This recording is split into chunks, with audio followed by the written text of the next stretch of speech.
चौधरी परिवार जबलपुर के पास एक गांव चंदनपुर में रहता था। घर में दो बेटे अमित और रत्नेश थे।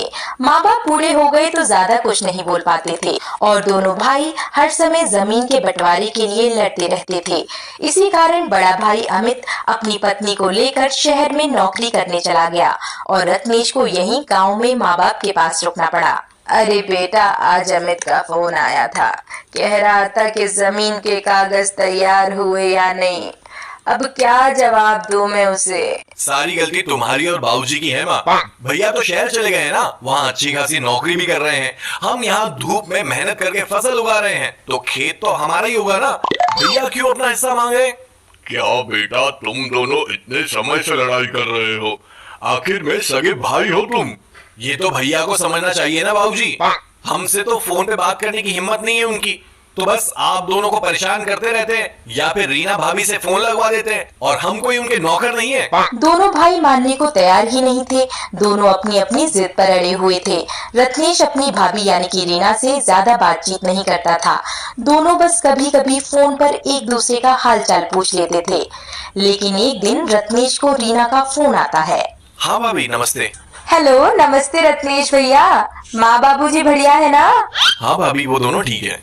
आजकल बड़े खुश दिखते हैं आपके भैया, और दिन भर आपकी ही बातें और आपको याद करते रहते हैं। आप तो जानते ही है ना उनका प्यार, बस आपसे कह नहीं पाते वो। ये सब झूठ बोलने की जरूरत नहीं है भाभी, मैं भैया को अच्छे से जानता हूँ। अरे रत्नेश भैया, आप यहाँ जबलपुर आइए तो सही, सब ठीक हो जाएगा। आप कल की ही बस से आइए और एक दो दिन में आपके भैया भी अपने टूर से वापस आ जाएंगे। पर भाभी।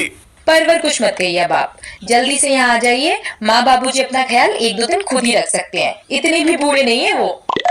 अपनी भाभी की बात सुनकर रत्नेश अगले दिन जबलपुर के लिए निकल जाता है और सुबह अमित के घर पहुँचता है।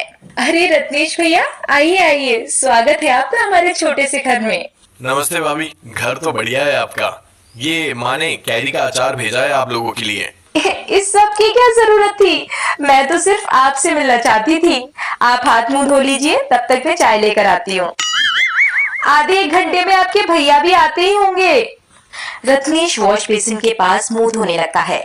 तभी कुछ देर में रीना वहां आकर उसे पीछे से पकड़ लेती है और रत्नेश एकदम से घबरा जाता है। अरे रत्नेश भैया, इसमें क्या गलत है?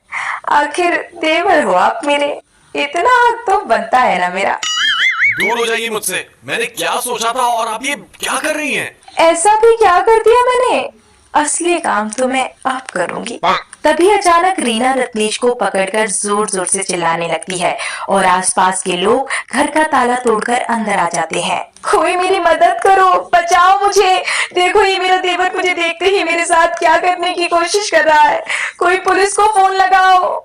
रत्नेश कुछ समझ नहीं पाता और लोग उसे पकड़ लेते हैं और पुलिस को बुलाते हैं।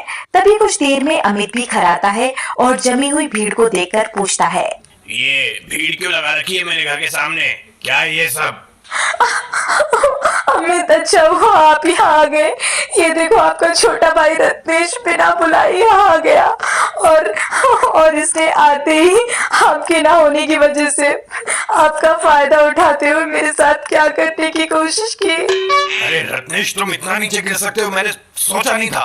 अरे झगड़ा हमारे बीच था, इस बेचारी रीना के साथ ऐसी हरकत करते हुए तुम्हें शर्म नहीं आई? रत्नेश गिड़गिड़ाता रहा, पर किसी ने उसकी कोई बात नहीं मानी।